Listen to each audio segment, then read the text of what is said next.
Good evening, ladies and gentlemen. I am TJ Whitehead, Power is Taken, Not Given, with the distinct honor of being joined by the great Serafina. How are you doing today, my friend? I am good. How are you?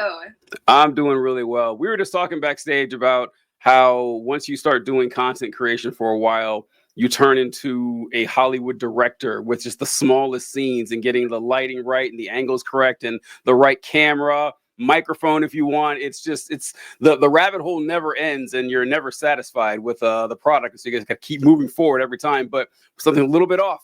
It upsets you for 5, 10, 15 minutes before you can even get started.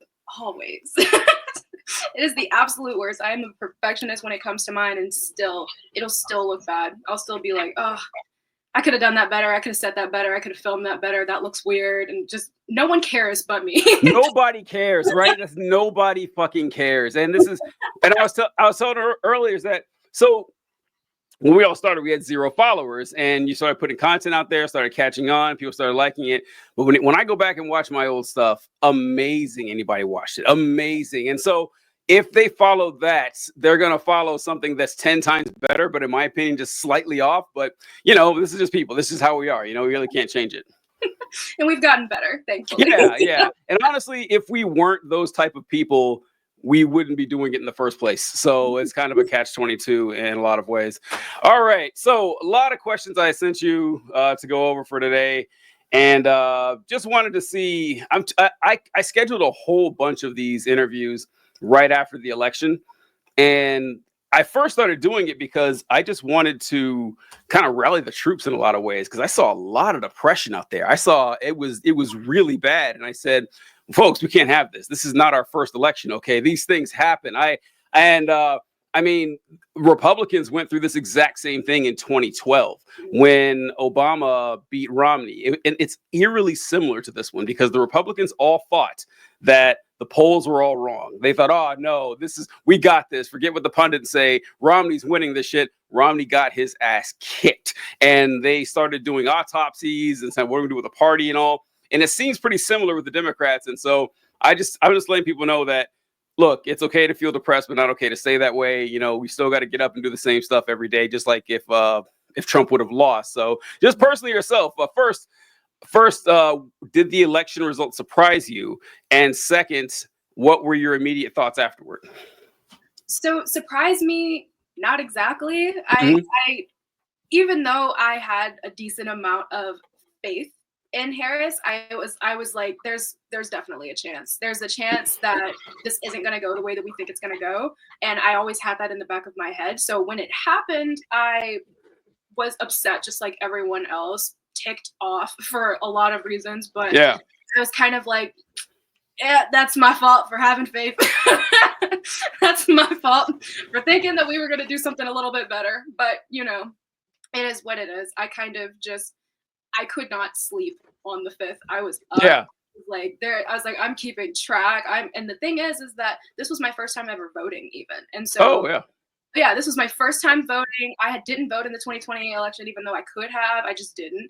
And I was like, yeah, I'm going to vote in the next one. I don't know how it's going to go, but I'm going to have to vote. And so I got up and did my thing, got my sticker. I was really happy about it, but it's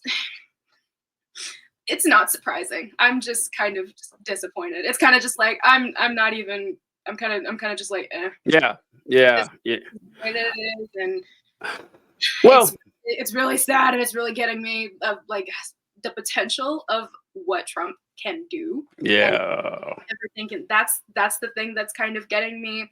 At the same time, I'm like kind of in that situation where I'm like, I don't want to be just sitting up depressed about this all the time. Yeah. To move on from this, it's difficult whenever you're constantly thinking about everything that can happen. It's just, I had my moment to like mourn and like grieve and all of that, and now I'm kind of in a place now to where I'm like, okay, let's figure out what we can do to keep ourselves safe. Let's figure out what we can do to like make sure that these next 4 years aren't going to completely destroy us. Yeah. I think that's the right attitude to have. A lot of folks are just despondent. It reminds me a little bit of 2016 when Trump won, but it's a little different this time because 2016 was just dour. Well, 2016 was dour and people were so terrified. There were marches in the streets and everything. This time, it's kind of like like a dull thud. Everyone's like, oh, Trump won. Oh, that kind of sucks. And it's just not there's no rage. There's no like incandescent burning rage coming from the left side anymore. It's like, well, here we go. Trump's not even president yet, and we're already just rolling our eyes, thinking, looking at these absurd picks he's making and stuff. And I saw it best put by someone I didn't even know. I was just scrolling, and they said that what really sucks the most about what's going on right now is all the worst people in the world are ecstatic, and the best people are really sad. And that's a great way to put it. That's honestly the best conceptualization I can think of this. And the outlook for the nation as a whole, I think now politically, without getting into the nerd shit and the weeds politically and stuff, there's a lot of horrible implications with Trump being back in power, obviously. But I think the nation is, well, I more or less know the nation is greater than just its political machinations. It's the people. Like, what's going to happen with like Biden would say, the soul of the people and everything. And that does worry me. That does worry me a little bit more, because what does it say about us? What does it say about this nation, right? We can't even use the thing.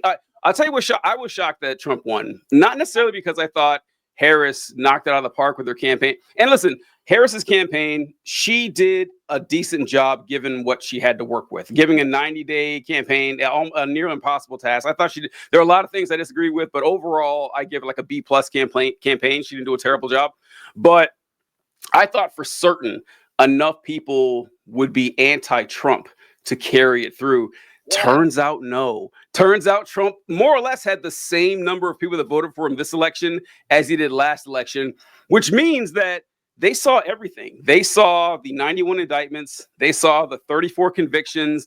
They saw, being found civilly liable for rape in a civil court. They saw they're eating the dogs, they're eating the cats, and they all still went. I was stunned. That actually does surprise me. I don't know. What do you think?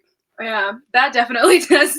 That takes me for a loop just a little bit. I want to say maybe like a month before the election happened, whenever like a bunch of crazy shit was just coming out that he was saying, and him, like people that are on his staff, people that he like has supported, that were just coming out saying the most wild shit. That one dude that got up there and talked about the like everybody in Puerto Rico. I was like, whoa. And so I thought that would be enough to deter people a bit, to kind of be like, okay, I feel like this dude has kind of lost his mind. Like throughout everything that I was seeing, I remember I was seeing so many videos of people like leaving Trump rallies in the middle of the rally and all of that. And I was kind of just like, okay, people are finally getting fed up. People are finally like, yeah, this is too much. I can't stand by him anymore. He's just speaking gibberish at this point. And that part did actually surprise me, where I was like, it wasn't even the fact that Harris lost. It was just the fact of how many people voted for Trump. Yeah, that's exactly it. Because I thought his numbers would dip a little bit. Maybe people would be disenfranchised. I didn't expect like a massive blowout of people like rallying to Harris. But I thought the anti-Trump vote would be strong to carry it. Did not happen. In fact, just like, this is the crazy thing about Donald Trump. He actually, I'm pretty sure he gained in every demographic. I think he gained, just like last time where he gained. And this is just, I don't see any value. I don't see any value that a lot of people on the left are doing by just shit talking voters and saying, well, voters are stupid and voters are dumb. Okay, fine. We know that. That's not a surprise. We are not under any illusion that the median voter knows a lot about politics or has the best values in the world. We got that. You still need to get those votes, okay? So complaining about that only gets you so far. I don't like when people do this because it suspiciously requires no work from you to say, well, the voters are just bad. Okay, sorry, you got to go back out there anyway. But, all that being said, like, how do you message to someone like this? If there are millions of people out there who saw Donald Trump all these years and how he keeps growing, like white women, for example, white women voted. So in 2016, 49% of white women voted for Donald Trump. And in 2020, I think it was 53% voted for Donald Trump. And then in 2024, 53% again voted for Donald Trump. I thought for sure that the abortion issue would knock a few off. No, didn't happen. Yes, I 100% thought that that was going to deter a lot, specifically like white women. I was like, there's no way that they're gonna see all of this. Like Roe got overturned in 22. Like I figured that would be something for people to be like, okay, this is actually starting to get a little insane. And so I figured that was going to be when I saw the exit polls and I saw the percentages and everything, Yep. and I was just like, wow, like y'all everybody voted for this man. It's like everybody was up there doing, and it's like, except us. It was just Yes, we are getting there. We are getting there. It's like, this is going to be my one. I haven't done any gloating on this, but this is my opportunity in this stream. We're going to do some heavy gloating on this. But before we do that, because the abortion one is a major one. That's honestly, that was, I think, that was my primary reason for a long time, saying that enough people are going to go out there. Abortion is very popular. Every time abortion is put on a ballot, it gets a majority of the votes. So if you're going to go out there and vote for abortion, you're going to vote blue down the line. That's just going to happen, right? It has to. You know how Republicans feel about abortion. Boy, was I wrong. That is not something I'm used to saying. I'm almost never wrong about this shit. And Missouri had an abortion measure and it passed. Missouri approved it. A majority of people in Missouri, this is what this means, folks. A majority of Missouri voters went out and said, yes, we want to protect abortion rights. We also want to cast a ballot for Donald J. Trump. I don't know what to fucking tell you now. I really don't. Like, once again, shitting on voters doesn't do any good, but what the fuck? How could you possibly? And this happened state after state after state after state, where people's like, yep, abortion, yes, undone. No one Harris. I don't know. That's just kind of weird right there. I can't understand it. I thought it was very odd that I saw, for one, the fact that he got all of the swing states. That was insane. Every goddamn one of them. I'm like, he got all of the swing states. And I was looking at the stats from some of them, and it's like, okay, so a lot of these states were relatively blue, but for some reason, it's like everybody was like, okay, cool, blue, blue, blue. President Trump. That's what we want to do here. It's like, how did... Listen, look, I know this is kind of frustrating. And so a lot of it, I can see it stepping back. I can kind of see it because the Democrats have a big issue with their messaging in that people don't really understand what Democrats, then again, neither do Democrats. The Democrats don't, like, what was Kamala Harris's like unifying message for her campaign? If anyone could say, what was it? I mean, like, what was the flagship policy? And it's not there. Donald Trump, on the other hand, had a lot of he would say stuff like, no tax on tips. He would say stuff like that, or we're not going to tax your overtime. We're gonna implement tariffs. Really quick, really easy to digest. Even if you don't understand the policy, you could repeat it and you could say it. And then Kamala Harris and Tim Walz come out there and say, what we're going to do is offer a $15,000 tax credit for first-time home buyers. You've already lost people. Gone. They don't know what that means. No fucking clue what you're talking about. Yeah, so that's the Democrats' problem, is that, one, the messaging isn't that great. Two, a lot of our conversations tend to be needlessly academic in a lot of our language. We're married to a lot. I've seen this a whole lot with lefties over the years, that we're married to nomenclature rather than to actual policy. Like, if you need to say these specific words, if you try to say it any other way or dance around it, then you're not really one of us. And we're kind of guilty of that in a lot of ways. But most importantly, I think what Trump did that people need to learn from, well, be entertaining, not entertaining, but at least interesting to listen to. That's a big deal. That Trump, you're going to listen to him. You are. And most politicians, you're like, oh, this is kind of boring. But Trump gave people an enemy. And sounds bad to folks because they don't want to think this way, but I'm sorry, that politics is combat. It's a battle. The goal is to assume power and to win. And Trump said, well, black people are your enemy, or Mexicans are your enemy, or immigrants are your enemy. This is what yeah. The Haitians, they're your enemy. He called out a specific so that's awful and toxic the way they do it. But we don't do that well enough to say, hey, the corporations are your enemy, which people already think. But the Democrats are afraid to do that because that's the base of their $1 million donation. So they're kind of in a catch-22 unless the solution would be to attack capitalism, and they're all afraid to do that. Exactly. That's the real thing that everybody wants to do, because they're like, this isn't benefiting anyone but the rich, and everyone who actually like cares about the election, cares about who's winning, like cares what the actual policies are, would know that like this isn't really benefiting me at all. But how can I say this in a nice way? Don't bother being nice. Don't bother. Trump said once upon a time that he polls really well with the uneducated. Yeah, there you go. Yeah, I'm like, even a broken clock is right twice a day. I'm sorry. Yeah. There are heavy stats on this that Trump did very, very well. He always has.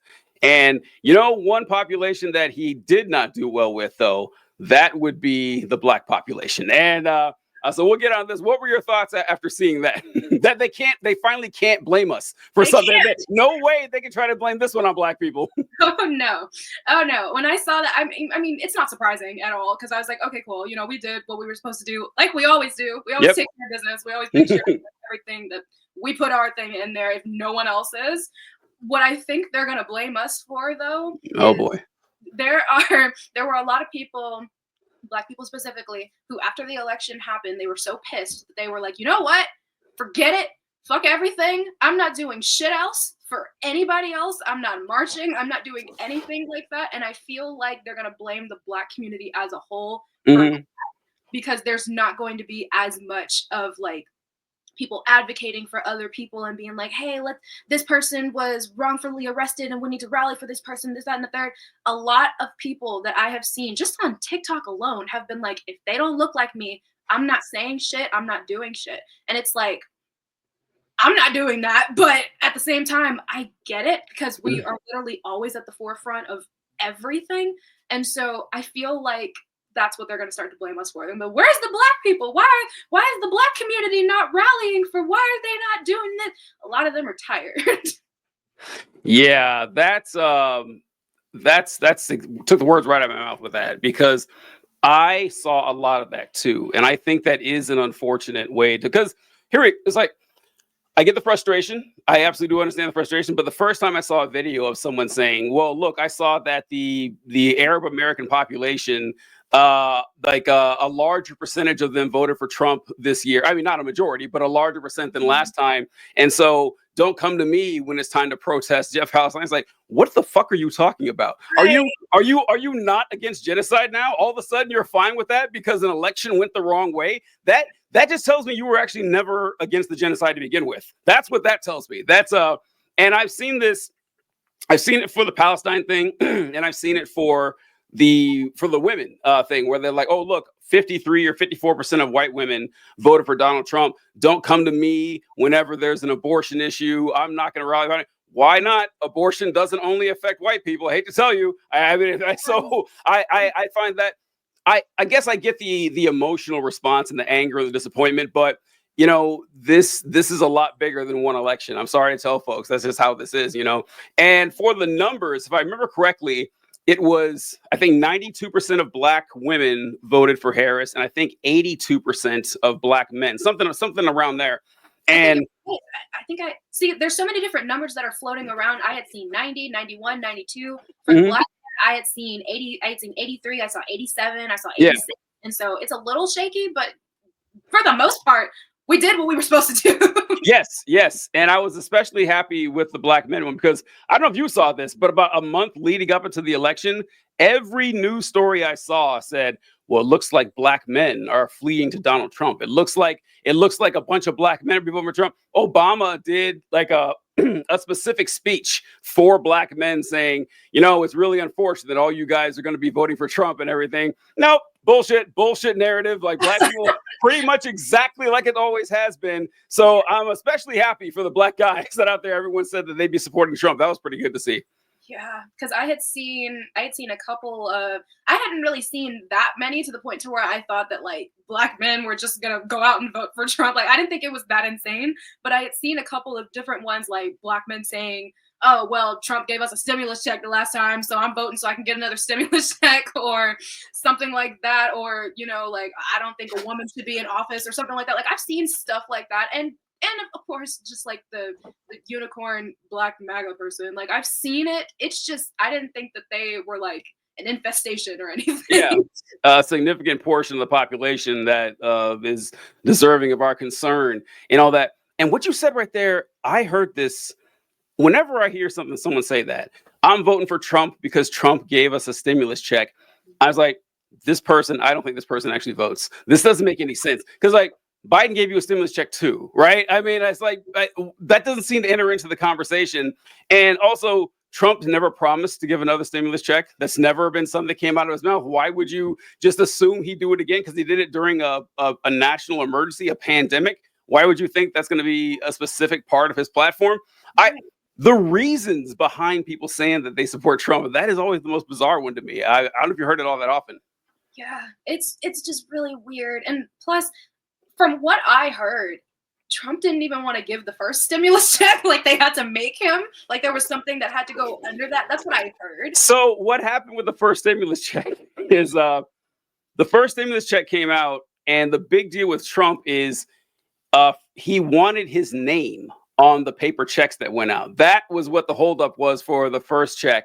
And I remember people saying how tawdry that was and how unbecoming that was. Yeah, it was also a good fucking idea. It was actually a genius political idea. Yeah, put my name on the check and everything. And also, it's also a big news story.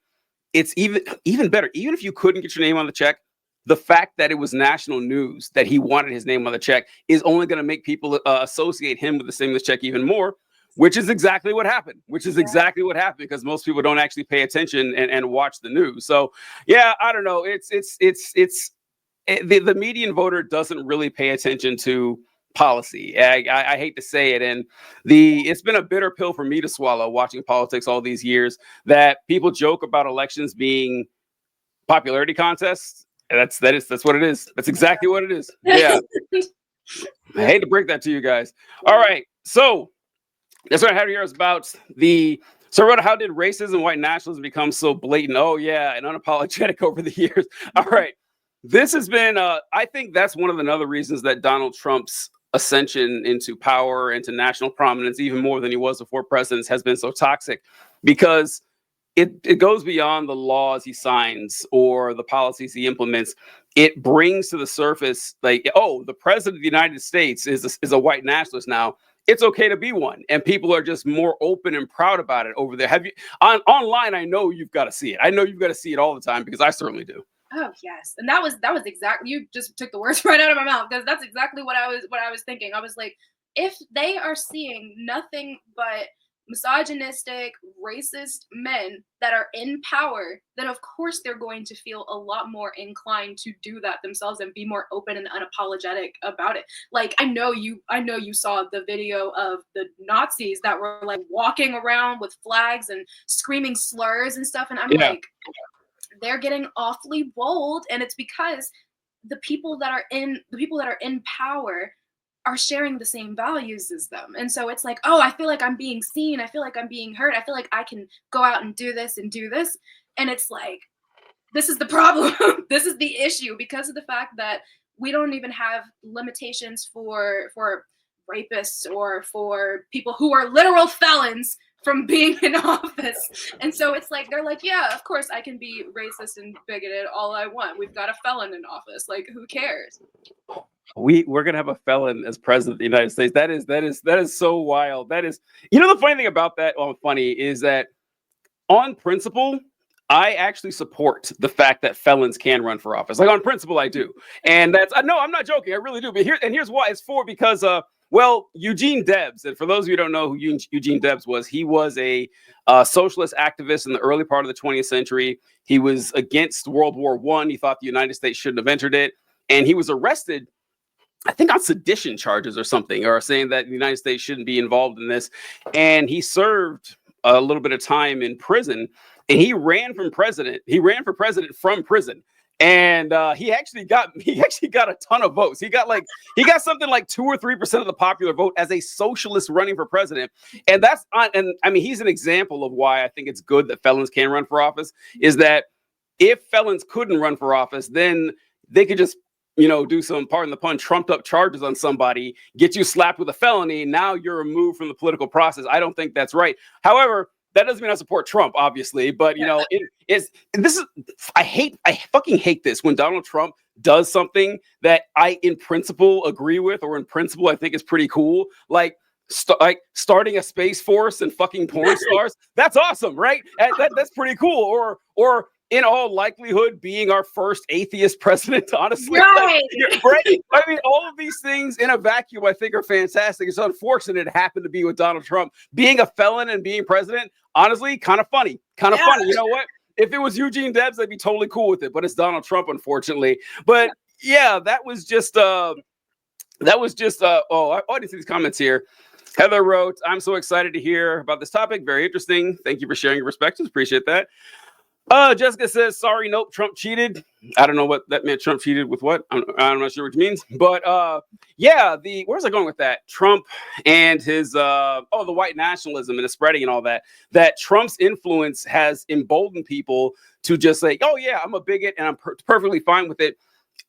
I was shocked to find this out before the election started, that Trump's mass deportation platform had like 54% support from the United States of America, from the people in general, not just Republicans. Like a majority of people were A-okay with mass deportation.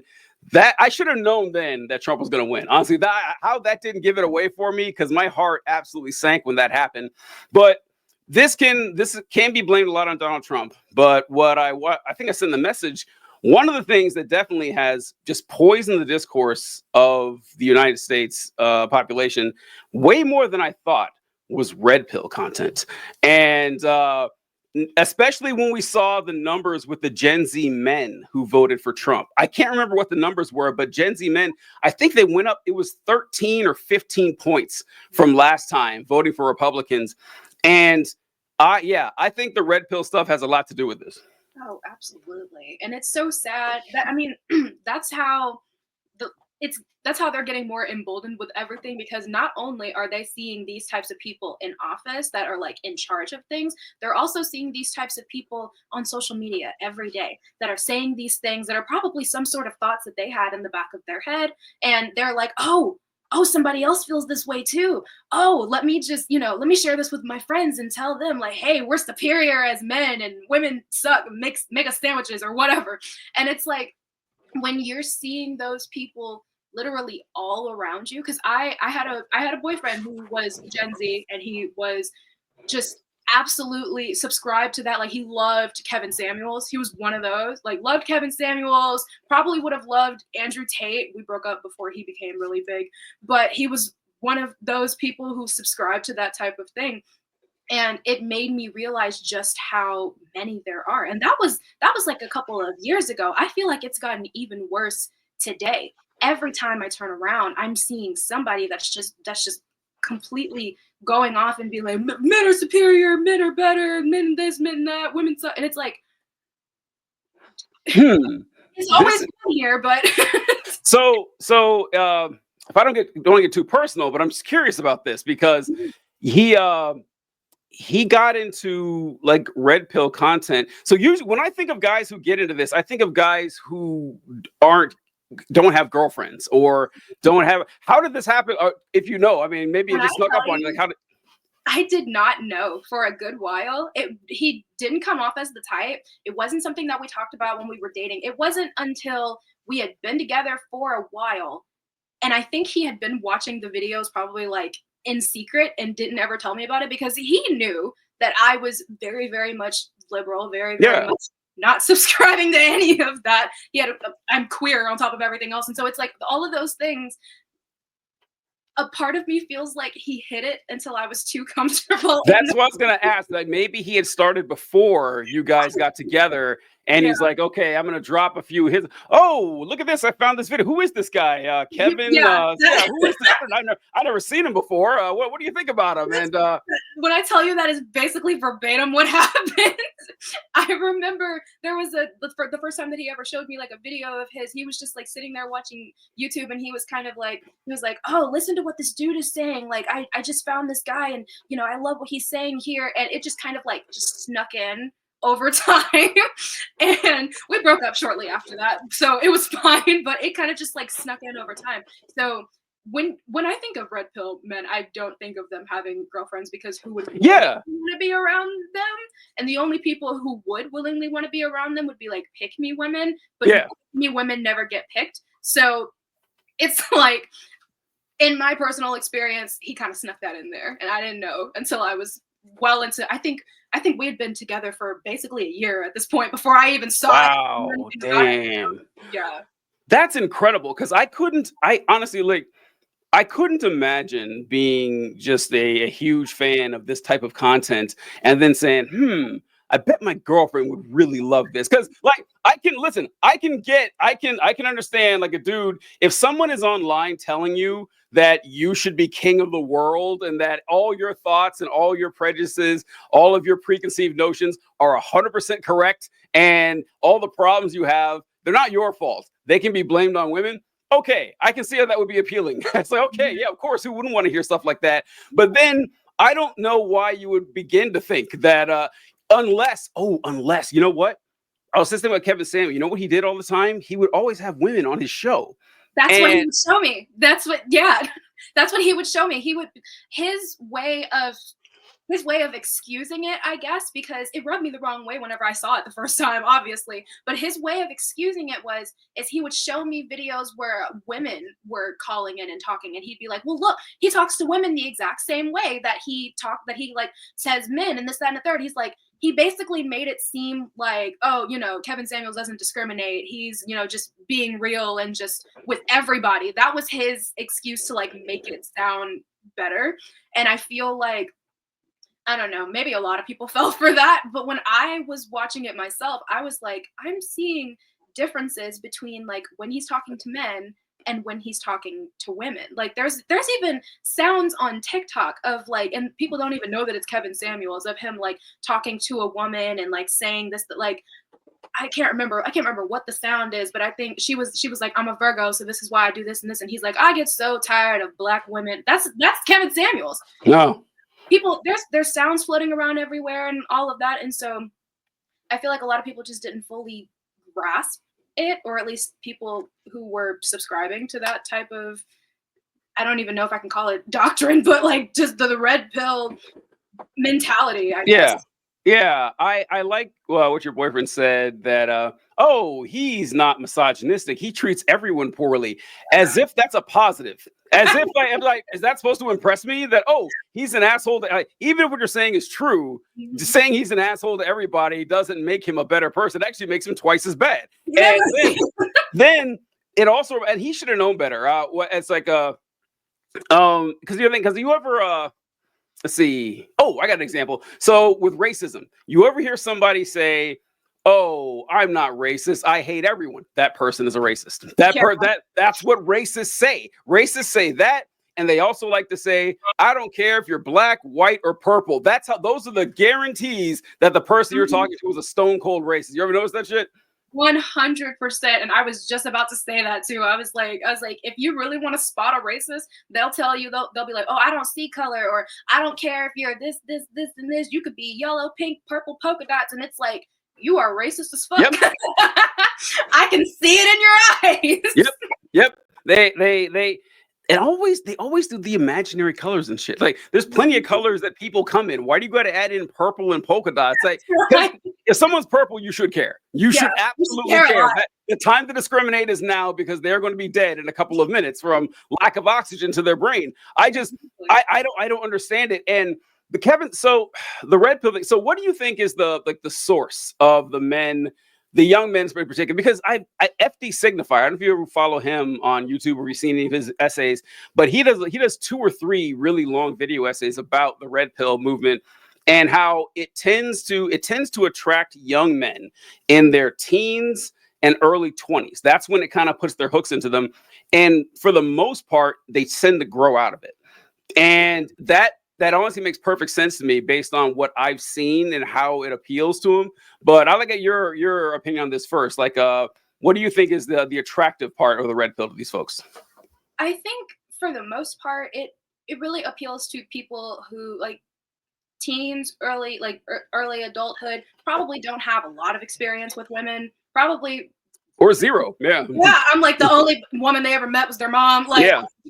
they don't really have any experience. And so I feel like it's just them being just completely naive and just feeling like, oh, well, I've got to do this, this, this, and this in order to get women because I see this person, because it's always somebody who's older. It's always a man who is older, who is pushing this on them and knows that their most like impressionable audience, their brains are still developing. They're still learning how the world works. And so I feel like, because of the fact, like what you brought up earlier, how it's appealing because it makes you feel good. Like, Yeah. oh, I'm superior and this other gender needs to bow down to me and all of that. So when you're dealing with, for one, teenage hormones, you're dealing with a bunch of other stuff, and you're still trying to get your brain to develop everything, and you're being told by this person, even if your parents are telling you something completely different, even if you have both your parents in your life and both of them are telling you this is the way that you're supposed to treat a woman, people pay a lot more attention to the things that they're seeing other people do and seeing other people say more than they will their parents, which is crazy.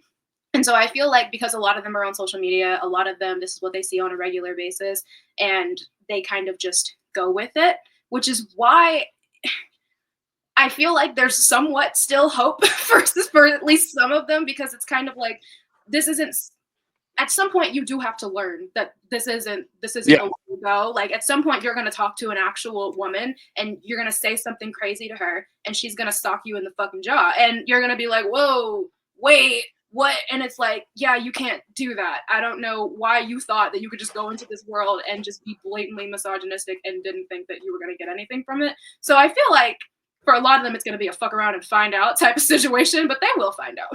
Yeah, I agree completely that the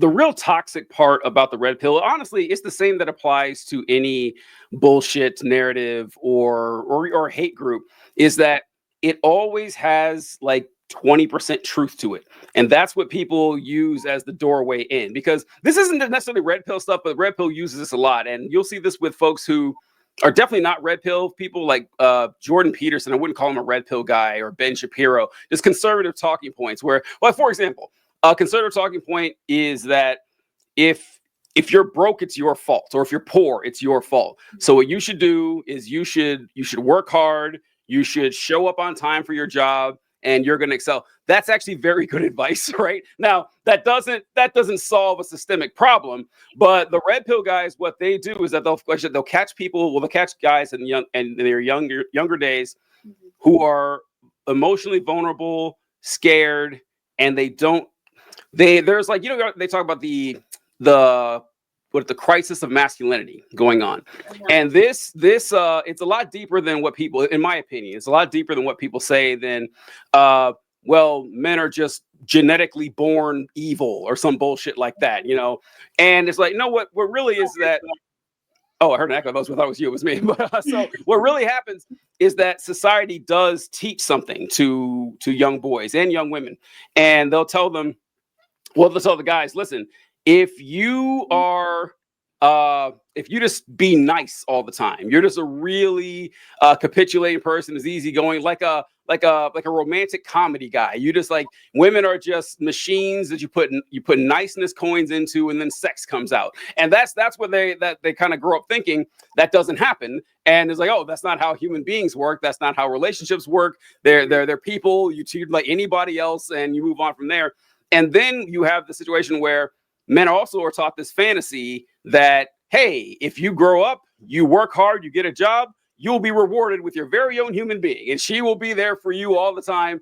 That doesn't happen. That's not how it works anymore. Even if you do grow up and get a job and everything, it's probably not going to be enough to support a family. Those days are gone. It's over. So now you're 19, 20 years old, and you're thinking, well, what am I now? Like my concept of a man that I had been taught my entire life is gone. It doesn't exist. Well, what does this mean now?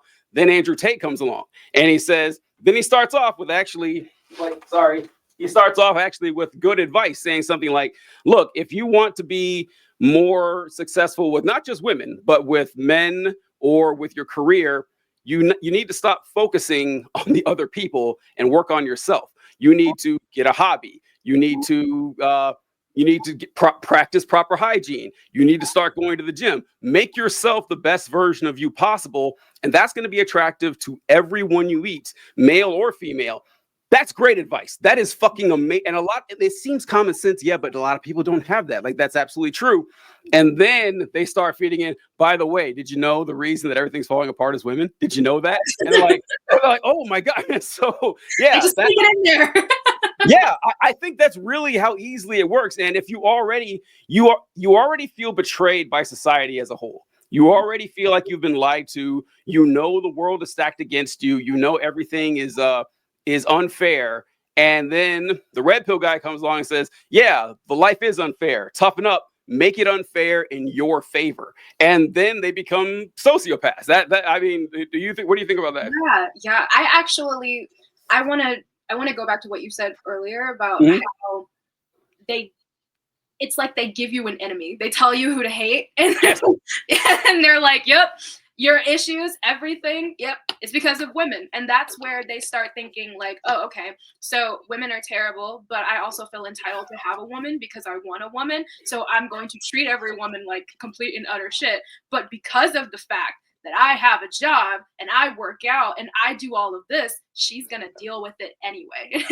And I feel like a lot of that comes from watching their parents deal with the same thing, watching their grandparents deal with the same thing, like them having maybe a paternal figure, could be either a paternal figure that treats their mom like shit, and their mom just kind of sticks around and deals with it, not because she wants to, but because financially she can't take care of herself and she has kids with him and everything else will be more complicated. And so they see that and they think, oh, okay, cool, once I get my woman, she's never going to go anywhere. And so no matter what I do, she's always going to be there. And since everything is changing now, and there's a lot of women that are like turning around and being like, I don't think I want to deal with that. I feel like you being 6'4" and having tattoos and having a 6-figure job is not going to erase the fact that you're a piece of shit.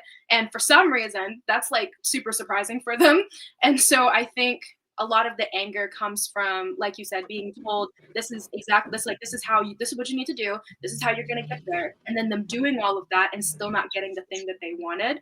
And so I feel like there's a lot of anger that's in it as well, of just being like, but I was told that I can have this if I do this. Yeah. And what's really nefarious about it is, I'm glad you brought that up, that, look, you can be 6'4" and tattoos and have a high paying job and everything like that. But I got news for you guys. That's not enough. Like, it's not going to be enough. Now, Grant, listen, yeah, if you are like a taller guy, will get more attention, or a guy with more money, a guy with better clothes. That's true. Like in the beginning, like it may give you a better first step, but it's just the first fucking step. There's way more to this than the first step. Because if that were listen, I always bring this up that if you guys listening, every woman like almost to a person, every woman if she's in a relationship, it's with someone who's probably significantly less attractive than her, right? You rarely, right? So I bring this up all the time, and the guy's like, oh, women only want to date the square jaw. But no, most guys are regular fucking dudes, and regular dudes do not put a lot of work into how they look. They just don't. I mean, it's why people don't believe it. It's just why, honestly, the red pill shit actually does give you good advice, where it's like, how about you take care of your body? How about you buy clothes that fit? How about you brush your hair every now and then? Because a lot of guys don't. And those are your average guys, and your average guy is in a relationship or is married. So clearly that's not what really counts. But working on yourself is what really matters. But what's really pernicious about this is that they do buy into that, where they say, okay, the only way that I could possibly get in I'm 21 years old. I've never been on a date. I've been on 5 dating apps, and no one swiped right on me. And look, I get it. That would be horrible. It would be depressing and sad. And you think, well, how come nobody wants me? Why? I'm trying my best. I'm being myself, like everybody says, and they're getting me nowhere. I get it. I understand why that would be sad. But then you start listening to red pill stuff, and you're like, oh, okay, so if I want to be attractive to women, I've got to be 6'4". Okay, I'm 5'8". I'm never going to be 6'4". That's out the door. I got to get a job that pays 6 figures. You're not getting one. It's not going to happen, right? You might get one 20 years from now, but by then you'll need 150K to be in the top, 10% or whatever. And I got to have like a Hollywood chiseled jaw. Most likely not going to happen. You know, you probably look better now at 21 than you're going to look for the rest of your life. This is as good as it's going to get. So they put this standard on being like this top 10%, this top 5% man. They're not going to make it there. The 5% is going to stay the 5%. If you're in the 15 or the 10%, at best you might get 50. So then when you realize, okay, I'm never going to get there. I'm never going to be this mythical person that the red pill guys say I need to be for women to find me attractive. Now what do you have?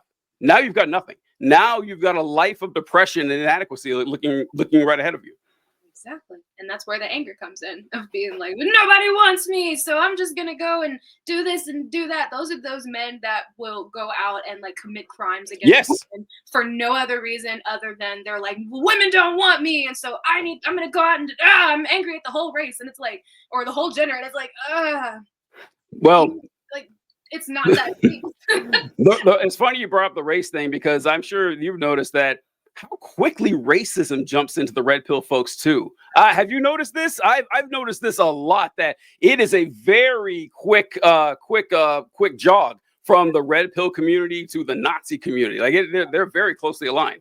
Oh, absolutely. And that's why I think it's interesting whenever I see Black men specifically that are falling for this type of thing. Because it's like, I can promise you're like 2 steps from them being like, and you too, you're the problem too.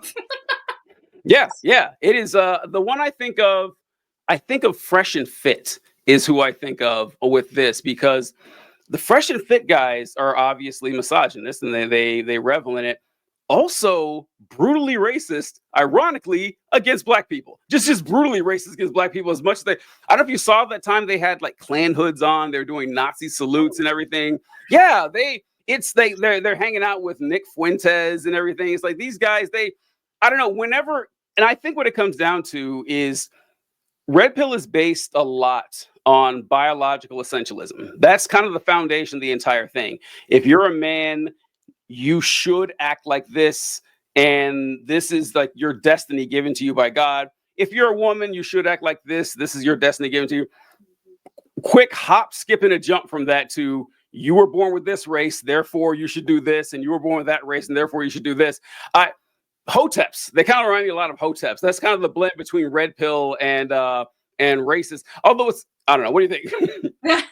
I genuinely, for one, I really, really try to stay away from the red pill stuff as much as I possibly can. So I haven't like seen their podcast or anything, but I see a lot of similarities with a lot of them, because they get to the point to where they're like, okay, I've got my audience now I can say what I really want to say. And it's like, I don't like you, you're the problem too, you're better than you, and you're better than you. And I feel like a lot of that is actually linked to religion a bit too, which is like what triggered me whenever you said that, like, oh well, you're ordained by God to do this and this because you're a woman, or you are this and this because you're Black, or whatever, because of the fact that so many of these like red pill guys are also really, a lot of them are really religious too, and they have that feeling of being like, oh yeah, well even my religion says that women like men are superior to men, and women are supposed to be subservient, and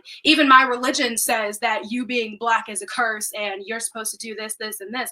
And so I feel like there's so many different factors that go into it, and they use them all to their advantage. I would say, and I say this treading on very thin ice, they're relatively smart with what they do. They know what they're doing. They know what they're doing. They know their audience. They know who's listening, and they know once they've got you hooked, they can really say anything, and you're going to be like, oh, well, I mean, they were right about the other thing and the thing that they said there, and so they must be right about this too. And that's where that harmful rhetoric starts to really, really get pushed around, because they're like, well, this person said this and they were right about this. This was proven to be fact. Like you were talking about with the whole, they're right like 20% of the time. Like they'll say something that's genuinely good and they'll build off of that. I feel like they can really take that steps further, and that's how people will start to like hate themselves and be like, oh, I'm not desirable, I'm not good enough, or I'm supposed to be in this very specific box. And so it's just, there's so many factors that come along with it. It's like saying one harmful thing can hurt so many different people for so many different reasons, and it's like, they're way more powerful than I think they realize. I think they know what they're doing and they're really smart, but at the same time, it's like they hold way more power than they'll ever understand, because some of these people will genuinely hear that and will be like, oh, cool. So I'm a piece of shit. I'm not going to get any better. I'm not desirable. So I should just settle for this, this, and this. And so I feel like there's so many different factors that come along with it. With the religion thing, that's a great point. Because they appeal to God and religion all the time. Even folks who are nominally secular, they'll at least pay lip service to it's. They do it because of the hierarchical nature of religion, and like so. I'm not sure about this, but I think you grew up I think you may have grown up religious, and in your experience, is that something that you encountered all the time, just from the religious mindset that hey, there are rules, there's a presbytery structure, and it's a top down like command authority type of thing, and how people can so easily fall into that. In what ways did you see that easily exploited, do you think, over the years from religion? Oh my goodness. I saw so much of it. And what was funny is there was a decent amount of it that was coming from the men. A lot of it was coming from the women. Yep. My mother is a really good example of that. When I was a kid, I told my mother that I wanted to be a pastor one day. I was like, oh yeah, I want to be a pastor because my stepdad was a pastor and I saw him up there and I was like, oh yeah, I want to go and do this. And her first words to me were, women don't belong in the pulpit. Mm. Women do not belong in the pulpit. She's like, I was always taught that that's not a job that you can do. You can be like a secretary. You can be something like that. And so they push it. And the thing about religion is a lot of the times they target very, very young minds, a lot like the red pill agenda. They are specifically going after you whenever you're young and impressionable, and they know that they can get you to believe what they're trying to say. And so for a really long time, I was just told, oh yeah, well, women don't belong in that field. Women aren't supposed to do that. Women aren't supposed to do this, because of how it was perpetuated, like in the church and just in religion in general. Just crack open the Bible and point to a random story. I bet you'll find something extremely misogynistic. Yes, it won't take long at all. Yeah, so it's like that's what I mean whenever I say that it's connected, because when you take someone who is already misogynistic and already sees women in a very specific light and already sees men in a very specific light, and you add religion that also perpetuates that same thing, and you put them together, that's where everything just gets completely messed up, because now you're appealing to different demographics. Because sometimes there might be people who like follow the religion but didn't specifically like find your page, and then they randomly hear you talk about God, and all of a sudden they're like, oh, this is something for me, and they'll start to listen to you too. Yeah, that's why I say that they're smart with it. They're real smart, because they know I can appeal to multiple different groups of people if I just say this, if I just throw this in there, if I just add this in there, and it's gradual over time. God, that's so unfortunate how easy it is to hack people's minds that way. That just but something that is unnecessary and for the most part entirely baseless and untrue, that you can dig your hooks into someone 30 years after the fact. They probably haven't stepped into a church in decades, but they hear you talking about God, instantaneously trustworthy. This person must know what they're talking about. They reference God. It's kind of like how it's unfortunate that man of God is just shorthand for good person. This person is a believer. This person must be great. I'm going to give you the benefit of the doubt for no reason at all. And the misogyny, it's so funny you said that you can crack open the Bible and find something misogynistic no matter where you look. And even when you point it out to people, they still act like you're the crazy one. Like your mom with how women can't be pastors. And it's like, well, how come women can't be pastors, but men can? Well, it's not that God thinks men are better than women. It's just that they have different roles. The role of the man is to talk, and the role of the woman is to shut the fuck up. That's just how it is. It's easy that way. And they'll do stuff like, they'll say, well, the Bible says, right in there says, wives, obey your husbands as the Lord. And then they'll respond by saying, well, if you look a couple verses later, it commands husbands to love their wives. So, I mean, it's like, how is that the same to you? How can you look in the eye and tell me that that's anywhere remotely similar to a fair deal? It caused you to say absurd shit. Yeah. Yeah, and I think it's really similar to the, and I can always bring it back to slavery somehow, some way I can bring it back to there. But it reminds me of the verse. I can't remember if it's in Ecclesiastes or somewhere there where it says like slaves obey your earthly masters as you would the Lord, and then there's like a verse a couple of ways down, and it's like masters don't like provoke your slaves to be angry, or well, I can't remember exactly what it says. And so anytime that you would point out like, hey, this is talking about slaves, they'll be like, well, this verse down here says masters are supposed to treat their slaves right as well. So slavery's cool. Like That's I will say that's as awful as that is, folks. That's actually a better answer than you usually get from these folks. Usually they'll deny there's slavery there at all. Like you'll just read the verse. They're like, nah, I'm sure you've got. Well, it always goes the same way. Always goes the same fucking way. You say, well, the Bible says that you can own slaves. No, it doesn't. Well, actually, this verse says that you can. Oh, well, that's misinterpretation. It actually means servants. Well, if you look down here, it says you can own them for life and you can pass them to your kids. That's there's no servant in the world that would apply to. Oh, well, I'm sure that you're misunderstanding it. Oh, the verse that you found out about 10 minutes ago, I'm the one misunderstanding it, but not you. I'm the one that doesn't get it. I'm the one that obviously I'm trying to make something out of it. And yes. Apparently the words don't mean what they say. They will be so quick to be like, oh, it's a metaphor for this, this, and this, or it was symbolic. It was supposed to mean this and this. And it's like, how is this verse specifically the one that's supposed to be symbolic, and everything else in the chapter is supposed to be taken literally? Yep. You want to tell me this one thing? Yep. That's metaphorical right there. They didn't mean that literally. Everything else though, totally. But that one right there, no, we don't have to actually follow that one. And it's like, they come up with excuses after excuses after excuses, and it's like, just say you're bigoted. Just say that you just don't care. Like, you don't care that it sanctions slavery. You don't care that people are pointing it out. You don't just say you don't care. It's okay to just be like, okay, I don't really care about that. I'm going to keep following this religion, even if it does support slavery. Like, yeah, I respect them a hell of a lot more. I would respect them a hell of a lot more if they said one of two things, both of which are true. Either A, what you said, well, all right, it says it, but I don't give a fuck. I believe this and I don't care. Now, that does make me question your critical faculties. I do have to wonder about that, but at least it's honest, or two, they could say that, well, oh, wow, I didn't know that. I'm going to have to go back and study that some more. That's the answer you should give, right? It's like, oh, wow, I had no idea that was in there. I'm going to go look into this. Thank you for bringing this to my attention.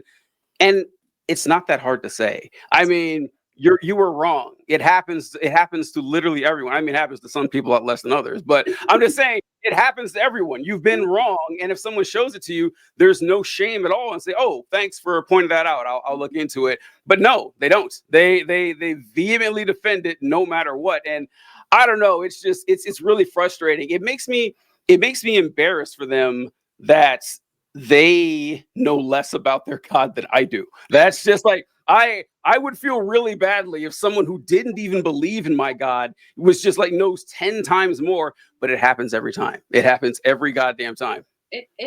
I think it's hilarious that people who don't follow Christianity read the Bible way more than people who do. And I didn't realize that until I left myself, because I didn't really read mine like that. And so there was a lot of things that I was finding that I was like, I didn't even know this was in here. I was swearing by this book and didn't even know that there was a story in here about this, this, this, and this. And so, and I feel like people say this all the time. They're like, if Christians actually read the Bible, they wouldn't be Christians anymore.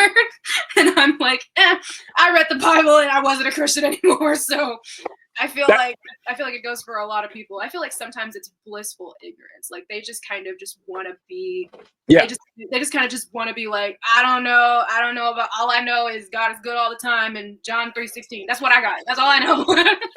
All right. Okay. So that's a perfect segue here. All right. We were going to talk about Black conservatives. And do you have Candace Owens on your list by any chance of least favorite Black conservatives?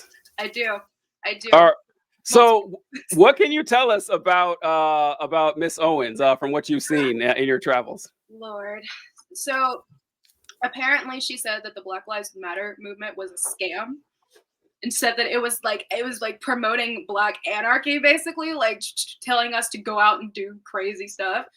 She said that George Floyd died of a drug overdose instead of a knee being on his neck and suffocating him. She's anti-vax. How are you anti-vax in 2024? Get your head out of your ass. I don't understand that. And apparently said that Hitler was decent at first. Yes. Yeah. And I'm like, man. Yeah. So all that is true. All that is true. She said she was with Charlie Kirk. I think she was overseas when she said this. For some reason, I think she's in Europe. And she was talking about Adolf Hitler. And she said that, well, if you look back at the historical record, what Hitler wanted to do was he wanted to make Germany great. He thought that he should, do everything. But the problem was he became a globalist and he started expanding things outside of Germany. And that's when the problem started. I said, no, actually, he was bad in Germany, too. I tell you, he was bad before he invaded Poland. And this is something you will see this a lot with these right wing folks because they love fascism. They love Nazis. They will defend Nazis to their dying breath. They will. I don't know if you've seen this, like, well, it's not fair to call them that because the Nazis invaded Poland in 1939. No one's done anything like that. It's like, okay, right. Yeah, they were bad, but because they seem to, honestly, like, no joke. They seem to think the only thing bad about those guys was the Holocaust. Really, that's it. Like, they say, if that didn't happen, no, they still would have been bad. Okay, everything about them was brutal and fascist and detrimental to human life. And yeah, I know. It's just like Kanye West. She was best friends with Kanye West. She would defend Kanye West. That actually got her kind of kicked out of the Daily Wire. That was Ben Shapiro's limit. It's like, okay, actually, you can't keep saying that Hitler's a good guy. You kind of got to go. And what else did you bring up? What was the second thing you said about her after the Black Lives Matter thing? You said Black Lives Matter. Yeah, she said that George Floyd died of a drug overdose. George Floyd, yeah. This was a common thing that folks on the right said too. It was funny to watch the George Floyd thing aftermath because after George Floyd's death, I watched every conservative commentator I know said the same thing. They said, that's fucked up. That's bullshit. This should have never happened. Obviously, this cop murdered this guy. And then the conservative audiences said, no, we're cool with it. And then just like that, every conservative commentator is like, oh, no, this was totally justified. And that's when they started coming out with, well, he had a lot of drugs in the system. And that's probably what killed him because they're cowards. Like they have complete audience capture. And I hesitate to say this. I kind of hate to say this right here. But with the Black Lives Matter being a scam thing, I know what she's talking about. And she's right in a way, because like what she meant, because like Black Lives Matter, the movement, and like protesting the extrajudicial murders of Black people, that is kind of, there's an actual Black Lives Matter foundation, like an actual entity that took donations and stuff. And the two people that started, I think it was two women, and they used the money to buy like multi-million-dollar houses or something instead of going to the cause. So that's probably what she was referring to. Trust me, I hate to give that, but what conservatives do is they take that and then they apply it to the entire notion of Black Lives Matter. That the entire, because what she's referencing and then what people will hear from that are two different things. And she knows that. Once again, she knows that. Like Candace Owens, like you say, these folks are evil, but they're not necessarily stupid. They know what they're going for here. And I wanted to bring up this clip and see if I find it about Candace Owens. This is her on Charlemagne show, The Breakfast Club. She went on. Yeah, she went on The Breakfast Club. I think it was last year. And I remember her coming on and this happening. Charlemagne sets her up because they're testing her blackness, which I thought was very funny because come on, Candace fucking Owens. Oh, did you see that she actually sued her school for anti-Black racism when she was in high school? Did you see that story? What? Yeah. I'll try to pull that up too while we're doing this. But yeah, so this is I hope this is the right clip. I'm gonna look pretty stupid, but this is Candace Owens on The Breakfast Club. And I think you'll see why I pointed this out here. Finish this response. God is good. God is good. Amen. No. No. I thought you were going to say God is great. No. All right. We'll keep playing it. Now, listen. If you are Black out there and you heard that, everyone knew the next line. Everyone knew the next fucking line. And because you said it a little while. Oh, yeah, I remember that clip. So let's finish it. I honestly, no joke, I was kind of surprised she didn't get it. Who wouldn't get this, right? Even Candace fucking Owens, you would imagine would get this. But all right, let's see what happens here. I'm gonna finish this up. This is great. All right. She never lets us down, Candace. Response. God is good. God is good. Amen. No, Jesus no, Christ. Candace. No. I thought you were going to say God is great. Thank you for the God is 48. great. No. No. God, all right, Y'all not gonna give it Charlamagne, answers? I'm gonna do you, Charlamagne. Yeah. Charlamagne, God is good. All the time. And all the time. God is good. That's right. Where's that from? Church. Jesus Christ, Candace. Church. God is good all the Actually, time. but why That's- do you say all the time back? that's Where's black that from? Black church. God is From good all the Black time. Church. Oh. Everybody said it. No, I, Okay, I did you definitely go to didn't black get that churches? one. No, I guess I didn't go to enough black churches, girl. That is a perfect encapsulation of Candace Owens. Because I gotta tell you, I would have listen if you would have just said that if someone to Candace Owens said God is good, I would guess she'd get it. I would bet money that she would actually get it, but no, she completely blew it. So yeah, I don't know what to say about. There's one more thing I saw with let me see. Candace Owens had like a baby shower or something like that. Did you see a picture of that? I did That- not. Yeah, she posted a picture of her at let me see if I can find it. Give me a second here. This is great podcasting where I just dig around looking for a photo. Oh, here it is. Thank God. All right. So this is a picture Candace Owens shared on her Instagram. I'm pretty sure it's like of a baby shower she had, or maybe a bachelor party or something. Those are Candace Owens' friends. Like those are. It is a fucking snowstorm. It is just like there are no black people to be found anywhere in this picture. And what really gets me about this that I try to be as fair as possible with something like this because I get it. I understand that as you get more money and your social class, your socioeconomic thing is higher, you hang around fewer and fewer black people because that's your social good. You probably move into a neighborhood that's fewer black people. People you work around are gonna be fewer black people. I got that. However, this is a baby shower. Her fucking family didn't even show up. Like her family did not even show up. That is how poisonous and toxic Candace Owens is. And yeah, that's she's the fucking worst. Oh, sorry, go ahead. That is so sad. That's just sad to see. Like, I don't even see a tan in that picture. Like that. No, yeah. It doesn't even have to be a black person. Like, this is literally just all white people. Like, there's not even. It's just, and Candace Owens is, so I don't know if you've ever heard this, but this from like white conservatives, they love Candace Owens. They love her. I've seen people like, oh, that Candace Owens, she's really smart. I think that she should run for office or something. And listen, if you're a black commentator specifically on politics, and all of your fan base is white people and no black people, you're not speaking for black people, you're speaking for white people. I think this is pretty easy to tell right here. So any white conservatives are like, oh, we love Candace Owens. Yeah, she knows that. She's pandering to you. She's not telling you what black people think. She's not speaking to the black experience. She's there to assuage the guilt of white racists. That's what she's there for. Yeah. Apparently, she doesn't even know how black people think for real. She didn't even get the God is good all the time. I'm an atheist and I know this stuff. Like, if somebody said it to me, it's in my head. It would almost immediately come out. I'm still shocked by that. I'm like, I think you appeal to the white people because you're not connected to the black community at all. Not even a little bit. You don't know what we like. You don't know what we want. Anything. I feel like you would have even seen that in a movie or something, or heard somebody say, even if you weren't in church or anything. I don't understand how you just went your entire life without hearing that as a black person. Not even once. Like you didn't hear a family member say. You had to be around family before you were an adult. You heard none of them say it. You didn't see it in a movie. You didn't hear it on a song. Like, it's everywhere. It is everywhere. I don't get it at all. So let's see if I can pull this up here. Hopefully New York Times doesn't kick me out here. Let me see. This is the article I was referencing with Candace Owens. Make sure I got this one right here. So, racist threats case filed by Stanford High School student settled for $3,500. The lawsuit filed in May. Let's see, what year is this?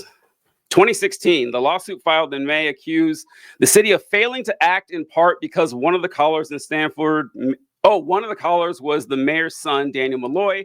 The exact amount the Board of Education paid to the family of Candace Owens, now an 18-year-old Stanford graduate, was made public yesterday after the advocate filed a Freedom of Information request last week. The case, let's see, what does it go into the details of this? Last February, at least one of 5 teenagers sitting in a car left messages threatening to kill Owens, who is Black, and repeatedly used a racial epithet. In one of the 3 messages, one of them referred to her as dirty and threatened to burn her house down and tar and feather her. And basically, it goes on to say that they used a bunch of racist threats against her while she was a high school student. So Candace Owens knows that racism is a pretty big deal. She knows it. Like, she actually went through it as a child, like as a teenager in school. And now she makes millions of dollars saying, nope, there's no racism. There's none out there. It doesn't exist. Just, I don't understand. Listen, could you imagine a check big enough for you to do that? Like, could you? I genuinely could not. That's not something that I think could ever be bought. That's not something where it's like, oh yeah, if I take this amount of money, like I remember I saw somebody talk about like how much would it cost for you to like cast your vote for Trump, and it's like, my life. That's what it would cost. I'm not doing that. And so I feel like hearing that she dealt with racism herself, and then hearing that now she's turning around and saying, oh, racism isn't really a thing, and she's appealing specifically to white people, it feels like a trauma response. It feels like she is kind of like, I dealt with this thing, and now I feel this constant need to appeal to the same people who despise me for some reason. Like, I want to make them like me. I want to feel accepted by them, even if it means not being accepted by my own community. And the sad thing about it is, you're not even accepted really by the white community, really, because there are people who will act like, oh my God, we love you so much, and this, that, and that. And then as soon as you stop giving them what they wanted, all of a sudden you're a monkey. All of a sudden you're this. All of a sudden you're that. They're calling you slurs and all of that. And it's like, whoa, where was this energy before? And it's like, it was always there, but you were doing something for them. Yep. You were giving them something that they wanted. Once you stop doing that, they just see you as another Black person. Yeah, you're an inconvenience, or it's a temporary alliance, and they all know it, and she probably knows it too. Honestly, she probably does, and she's like, well, I'm just gonna make as much bank as I can, and take, because if you have no morals and you just want money more than anything else, yeah, I can see doing that, but I just can't imagine being that person. I just can't. All right, who else we got on the list for you here? Let's see. There's one that really caught me. Ben Carson. Ben Carson. All right. Yeah. So, were you familiar with Ben Carson over the years? Or? I was not. I had heard his name float around just a little bit, and I still don't know a whole lot about him. But from what I had to look into, what is wrong with this man? All right. I found a couple of different things. There was the one that got me the absolute most. It's not him like denying climate change or anything like that, which is insane. The thing that got me was there was a quote that he said, and I don't remember it verbatim, but he basically was like, I've never seen a body filled with bullet holes, and that was more devastating than the idea of my guns being taken away. And I was like, oh, you're a piece of shit. You're a different type of person. I want to find that exact quote. I found it. And I was like, now, granted, he's not alone in that. And I know that for a fact. There are a lot of people who literally could not care less about gun violence because they want to have the freedom to have their guns that badly. I live in Texas.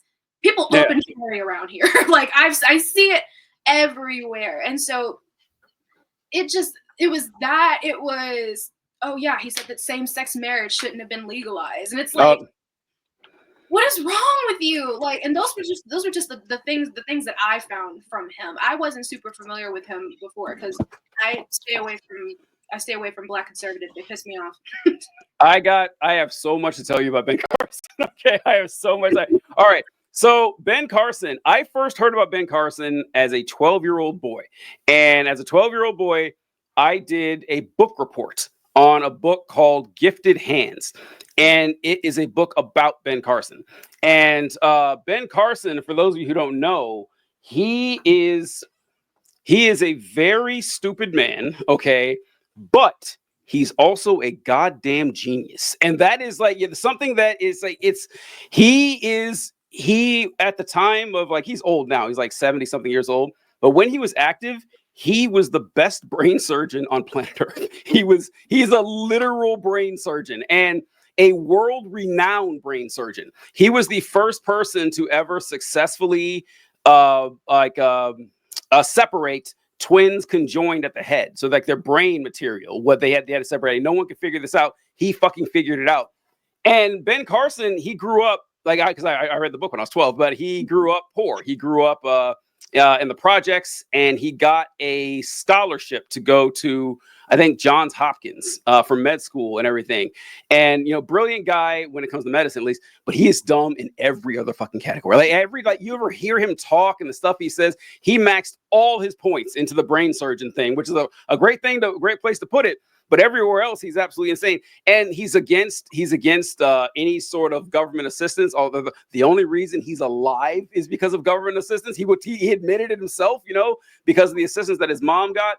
And Ben Carson he's a Seventh-day Adventist, and he's a very extreme Christian. Now, I saw you right here now.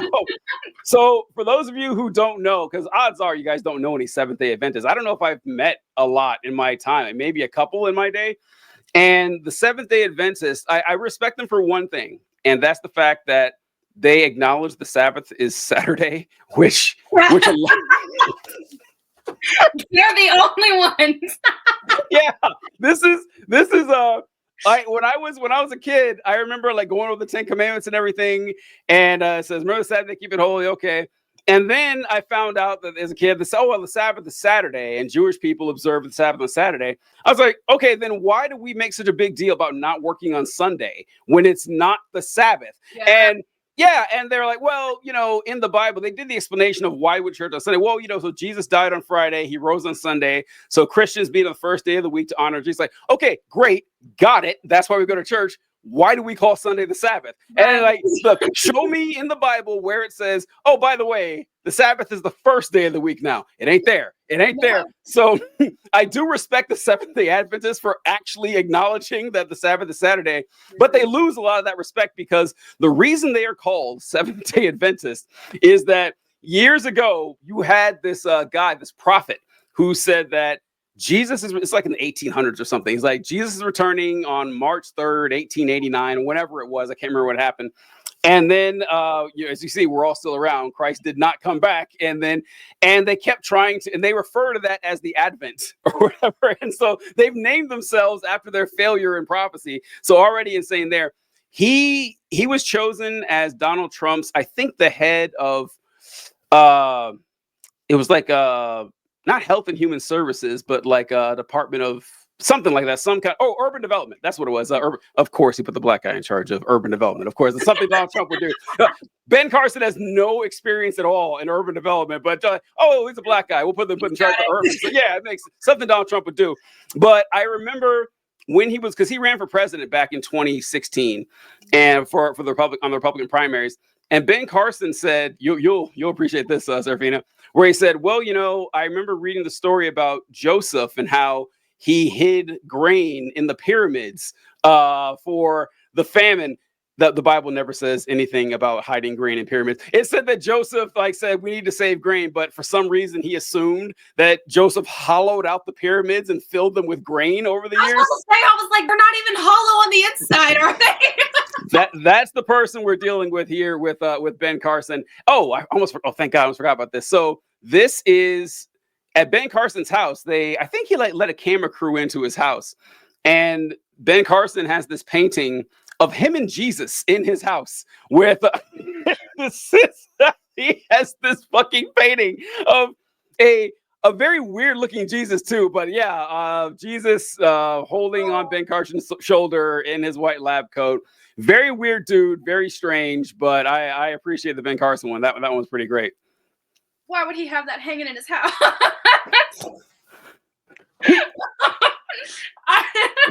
Oh God, that looks like a rough draft. I'm so sorry. Yes, in your deepest Christian days, could you imagine commissioning a drawing or a painting of Jesus and you? I just like having a picture of Jesus in your house, okay, fine, but Jesus with his hand on my shoulder, odd. I just think that's kind of fucking bizarre.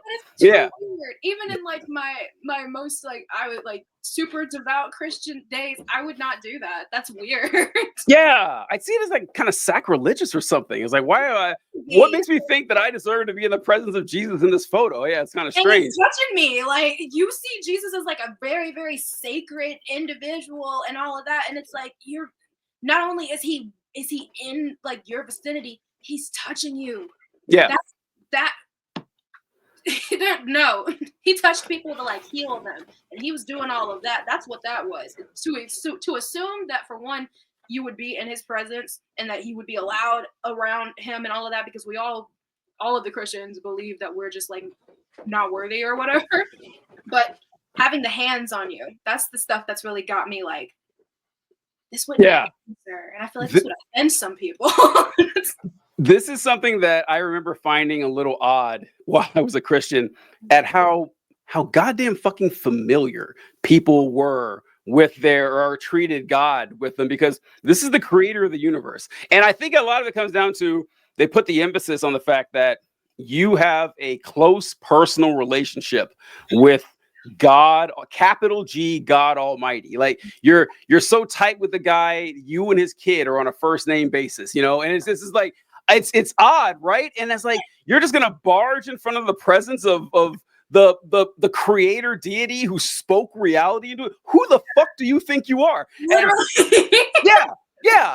It's like, oh yeah, God, not only is God responsible for all this, but he has a special mission for me. He knows everything about me. And it's like, okay, so are you in awe and reverence of this guy, or is he your buddy? Which one is it? Because they seem to have it both ways, and I don't think that's how this could possibly work. I never understood that. I could never like truly get on board with that, because I would see people in my church that would be like, oh yeah, and I was talking to God yesterday, and they're having like a back and forth conversation, and I'm like, you're telling me that the same person the same being who created literally everything that we're saying created all of this also has enough time to sit and have a one-on-one with you on a random Tuesday afternoon while children are dying. Like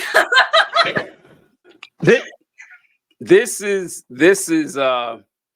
it's honestly it's insulting.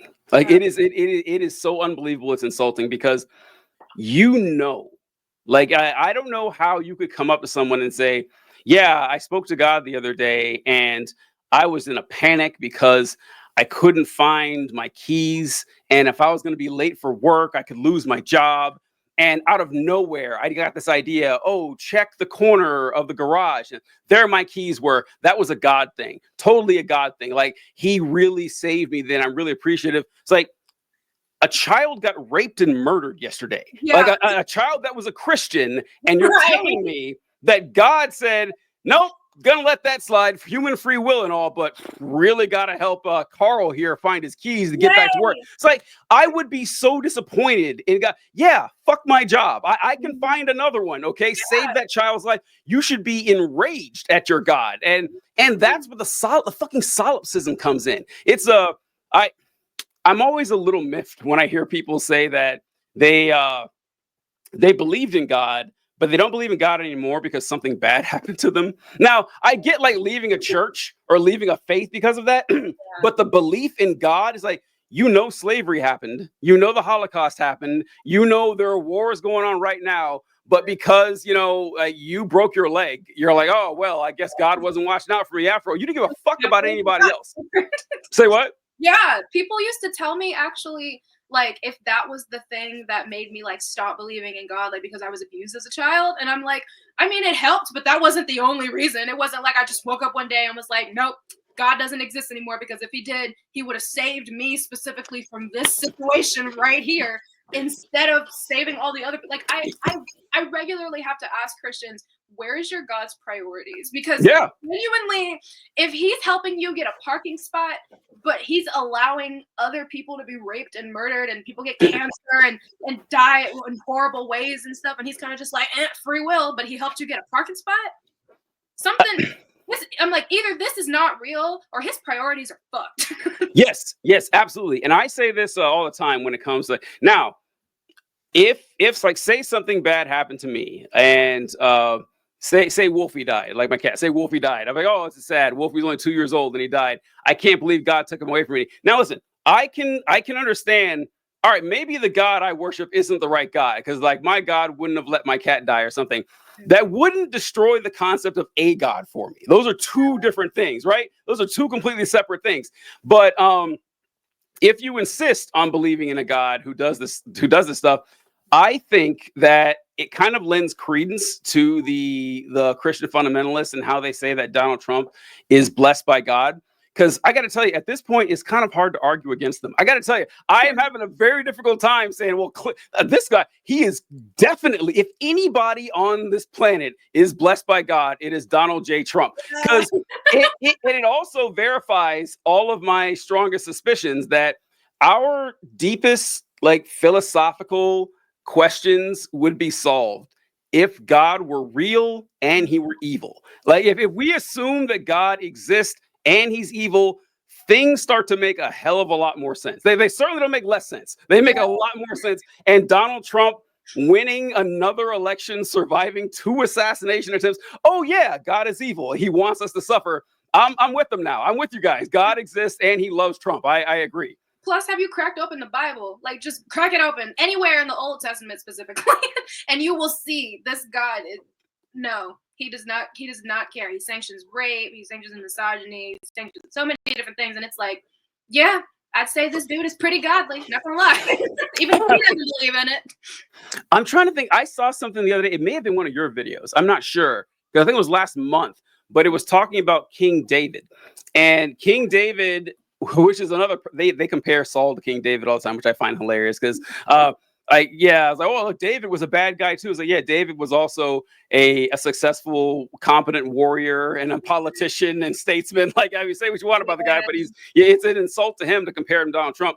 But I hadn't noticed that when David was complaining to God about something, God said, listen, I gave you your enemy's crown. I gave you Saul's crown. I gave you his money. I gave you his palace. I gave you his wives. And I had never noticed that before. I was like, wait, he gave, like, how are you guys defend this? How are you guys going to defend? The guy said, oh yeah, Saul's wives, they're yours now. How they feel about it, I don't care. They are your property, because that's what God kind of thought of women at the time. So yeah, I don't know. I think that we owe Christians a little bit of grace there, talking about God protecting Trump, because I think he did. But I want to interject do you know who Jesse Lee Peterson is by any chance?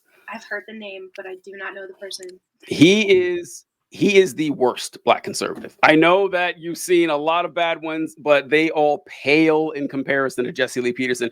Jesse Lee Peterson, it's hard to believe he's real. Like, he speaks like he has some sort of like mental issue or speech impediment. One of the two, I don't know. But so I'm not clowning on him because he's a poor speaker, but I'm clowning on him because he is a white supremacist. He's a black face of white supremacism. And worse than Candace Owens, by the way. He's 10 Candace Owens. He's infinitely worse. And I'll show you a clip real soon. But Jesse Lee Peterson is always, he has a radio show. When you hear his voice, you're like, how does this guy have a radio show? And he's had it for years. And he's always talking about the problem with women and with queer people and with Black people. Like, all of his content is talking about how bad Black people are and how the nation would be better off if there were no Black people. I mean, I'm not exaggerating. This is a clip with Jesse Lee Peterson, and Hassan Piker was on his show. And Hassan is asking this guy, like, wait, do you just think that white people are better than Black people? And this is let's go with this. Let's see what Jesse Lee Peterson has to say here. Are kind of bad names. Well, white supremacists Is it are fair called to white people to treat them that way after they have built the greatest country on this side of heaven, and allow your mama to come here from Turkey? Do you not think that Black people played a significant role in building You're not this country? answering my question. Is that fair to white people? Say yes or no. Do you think Black people did? Do you not Is think that that Black fair people to played a white significant people? role? Is that fair to white people?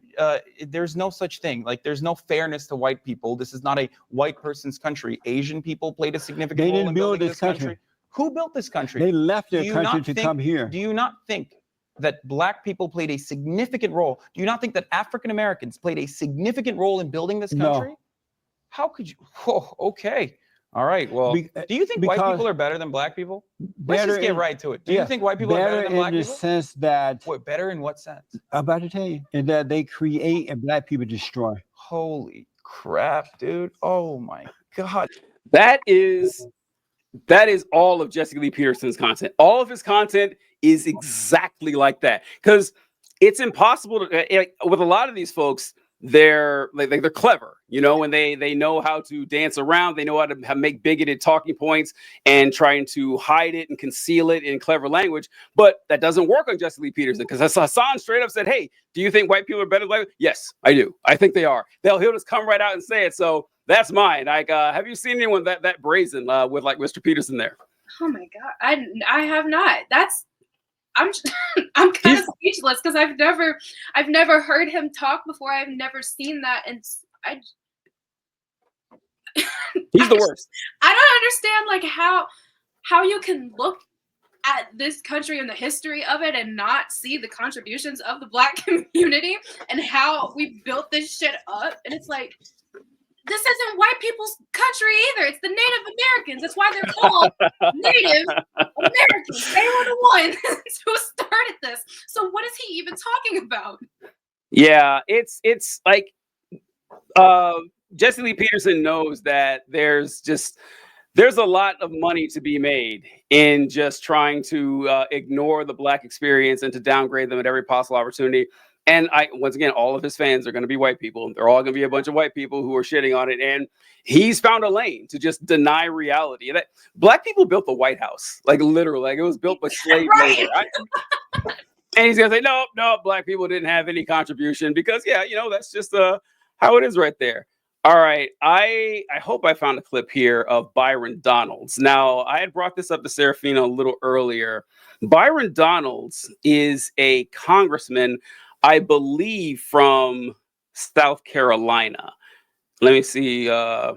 This is a video of him talk. Well, let's see what he has to say. If I got the right clip. The Black family was together. That's right. During Jim Crow, more black. Good old days. Watch. During Jim Crow, the Black family was together. That's right. During Jim Crow, more black people were not just conservative, because black people always have been conservative minded, but more black people voted conservatively. And then HEW, Lyndon Johnson, and then you go down that road, and now we are where we are. All right. So that was Byron Donalds saying something that you hear from a lot of black conservatives, or honestly, a lot of conservatives in general. Well, they'll harken back to the days of Jim Crow and say, well, look, you know, say what you want, but back in the 50s and 60s, there were a lot more black families together. So maybe those times weren't so bad. And that guy's a sitting congressman in the United States. Does he have a reading level past like 6th grade? I don't understand how you can come to that conclusion. Well, we were together because that's literally all we had. Everyone else hated us. Where were we gonna go? What were we gonna do? We had to make our own restaurants, make our own businesses, and when we did that, they burned them down. So that's the angle that they'll play. You'll hear this actually from a lot of black conservatives. Well, they'll say that actually desegregation was bad because before desegregation, black people had to stay together in their communities and help each other out and for a business. But this is actually kind of like a Dr. Umar point too, or he was like once we started integrating into the white population, we started scattering away. And the marriage one, what they're specifically referencing is that the welfare assistance that was put in place after, during the late 60s, early 70s, that a lot of it was tied to marital status. So if you were married, you were less likely to receive assistance than if you were single. And they say, well, that's the reason that there are all these divorces afterward and the divorce rate skyrocketed, when there's dozens of reasons for that. When the fact that women were allowed to actually leave now, they were allowed to get, bank accounts. Divorce laws started changing. You had no fault divorce. Women weren't trapped into these marriages. Also, the conservatives, black or otherwise, suspiciously leave out the war on drugs. They never bring this up as to why there was a down, a lowering of the number of married black people when millions of black men were locked up for no fucking reason for 20, 30 years and thrown in prison. Maybe that had something to do with black marriage rates going down. Never referenced that. Never. It's like, no, after Jim Crow and hundreds of years of either slavery and or oppression, the United States government said, okay, we owe at least something to black people. No, fuck them. There's like that. No, we didn't owe them anything, and all falling apart. It's all because that the government did the right thing. That's what really caused the breakdown. And I have to point this out every time. They always say that the cohesion of the black family is this preeminent thing, because when the family unit broke apart, that's when we started getting all the problems, all the crime and everything. Although, interestingly enough, crime rates in the black population higher before the Civil Rights Act, higher before all that. So it didn't do anything they're saying, but it's a way to message to people that, once again, Byron Donalds is a black representative of a nearly entirely white community. So, he's telling black or white people what they want to hear. Exactly. Yeah. It's hold on, someone's right here. I feel blessed that my Christian teachings about God and Jesus were really different from yours. Sorry you didn't get the same. It would sound hypocritical. Edward sounds hypocritical as well. All right, so Seraphina and I don't speak for her, but we're both atheists and everything. But I'll speak on my thoughts on this. I don't fault anyone for being a Christian. Like, if you want to be a Christian, fine. I think there's no evidence for it. There's no good reason to be one. But being a Christian doesn't mean you're a bad person. It doesn't mean that, because honestly, like Bible and Christianity, it can mean literally anything you want it to mean. It always has. It always will. If you want it to be something good, if you want it to be if it helps you make sense of the world, I'm not going to fault you for that. I might make fun of you on that thing, but I don't think that makes you a bad person or whatever. But the fact that the Christian teachings about God were bad, that's not necessarily what led us away from, at least on my case, like that's not necessarily led me away from it. I left it because it wasn't true. That's why I left. It had nothing to do with the teachings being poor, because like it's detrimental in a lot of ways, but that wasn't the foundation of my departure, at least. I'll let Seraphina speak on her experience. Yeah, it didn't really have much to do with that, because I went to so many different churches and they taught it so many different ways. A lot of Christians, like when they hear you say that you left the religion, they'll be like, oh, well, you just need to find another church because, whatever, like the church that you went to, they weren't teaching you right or whatever. And it's like, no, this just isn't real. Yeah. This just isn't real. And it's like, I look at it as like just another mythology. Like, yeah. Like it's cool I'm not going to fault anybody for believing in like Greek mythology, like they worship Zeus or whatever. Like, I don't care. But when you make it our problem, when you make our beliefs our problem and we don't believe in that stuff, that's when we start to feel some type of way towards that certain demographic. But honestly, it had little to do with how they were being taught. I mean, it always plays a factor, I would say. Like there's always this, and I have a unique perspective being a woman raised in the church, because they teach us things a lot differently. And so there's a lot that still like sticks with me, like the misogyny I talked about earlier, like with my mom saying, you can't be a woman and be a pastor and this, that, and the third.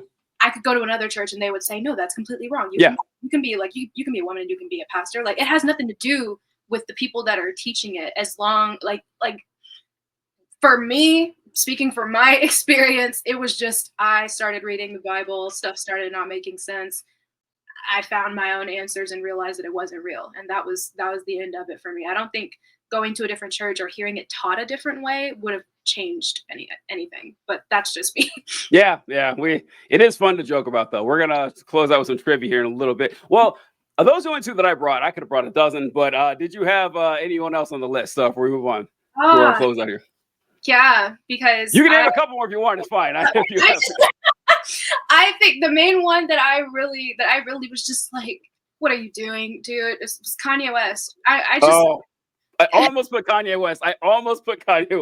He's just so embarrassing. It's like, dude, like if you talked shit about Kanye like 20 years ago, people would look at you sideways. They'd be like, what are you even talking about? Kanye's a literal genius. Like, what are you on? Today, it's like, okay, what else did he do? Did he do something else crazy? What did he say today? What did he do? Because it's like, always doing stuff, whether it was the White Lives Matter shirts, the anti-Semitism, saying that slavery was a choice, and being a Trump supporter. And it's like the Black community, in a general sense, loved Kanye West, absolutely adored him. I still have to fight off the urge to listen to Graduation because it was one of my favorite albums by him, and it pisses me off so much because I'm like, you made like a complete turn, a complete like 180, like you just went left, and it just gets more and more and more sad, and it's ridiculous. And plus, he's also, I haven't confirmed, but I saw an article that apparently he has this like he feels this empathy towards white men that are being oppressed, because he's like, oh yeah, I was oppressed as well, and so like I feel for them and all of that. And I'm just like, not the same. It's not the same oppression. You should know that as a Black person. That's why it pisses me off when Black people are conservatives. That's why I try to stay away from them as a whole. It just kind of throws me completely for a loop. What was another? Clarence Thomas was another one. That, I swear, I saw that apparently during like the Reagan administration, he was basically like, all the civil rights leaders, all they do is bitch and moan and whine and complain and shit. And I'm like, there's no way that you were there and you're still saying that they're just bitching, moaning, and complaining. Like, you're old. You were there. You saw it. And so he pisses me off as an individual. Every time I see his stupid face, I'm just like, why do you exist? Why are you the one that's making decisions on laws and shit? He was part of the reason why Roe v. Wade got overturned. I'm like, Absolutely. fuck you, dude. Like, yeah. Clarence Thomas, he let me see if I get this right here. So Clarence Thomas, we'll start with Kanye West. Wow, Kanye West. Okay, so you're right that Kanye West, like you'd have asked me about Kanye West 10 years ago, whatever. I was like, oh yeah, listen, Kanye West, like the guy, or he knows what he's doing. He's different. He's really creative, kind of weird. Wow, did I not see it? Did I not see it coming? How like wild Kanye would actually get. And it started out with Kanye. What was the first thing? Well, he started out where he said that slavery was a choice. He said, I think that, like he would have had a fucking, you think Kanye West, like weak, tiny ass would have done anything during the slave days? And then he wore a White Lives Matter jacket, I remember. And like he like posted or wore some Confederate flag once, and then he went into he posted that tweet saying, I am calling DEFCON 3 on all Jewish people or whatever, which is when it really started going downhill, and saying how much he loved the Third Reich and everything like that. And yeah, it's been horrifying to watch that Kanye West and everything, because he became buddies with Trump. He's hanging out with Donald Trump and everything. That Kanye West is another example of a Black person who actually just hates Black people. He always talks about how much he loves Black people and sings the praises of Black people, but he doesn't like Black people. Like he's a self-hating individual. And I do have to admit, though, that I still listen to Kanye's music. I'm not going to stop.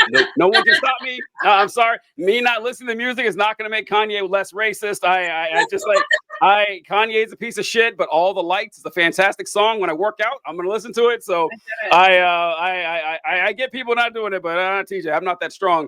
Stronger, also a great song. But then Clarence Thomas is... For those of you who somehow don't know who Clarence Thomas is and listen to the show, I don't know how that's going to be a tiny percentage of people, but he's a Supreme Court justice. He was nominated by, I think, George Bush Sr., and he was the second Black Supreme Court justice in U.S. history, and he is a rabid right-wing conservative. And when the Supreme Court, whenever they overturned Roe v. Wade, I'm pretty sure Clarence Thomas said in a statement that they asked him about two other decisions, which were Obergefell and Loving versus Virginia. And Obergefell was the decision that gave constitutional rights for gay marriages. And then Loving versus Virginia was the one that recognized interracial marriages for the United States. And Clarence Thomas said, yeah, if you ask me, both of those are up for debate. We can kind of go over those. Clarence Thomas is married to a white woman. Clarence Thomas he's like, yeah, interracial marriage, I don't know if it should be legal or not. I don't know. Maybe we should leave it up. So maybe we should leave that up to the states. Like, that's who we're dealing with here with Clarence Thomas. Clarence Thomas also got in trouble. The Supreme Court justice can't really get in trouble, but he was criticized because he was taking bribes from Peter Thiel, I think. Peter Thiel had taken him on yacht trips and flown, like a billionaire Peter Thiel, and flown him overseas. Peter Thiel had bought Clarence Thomas's mom a house.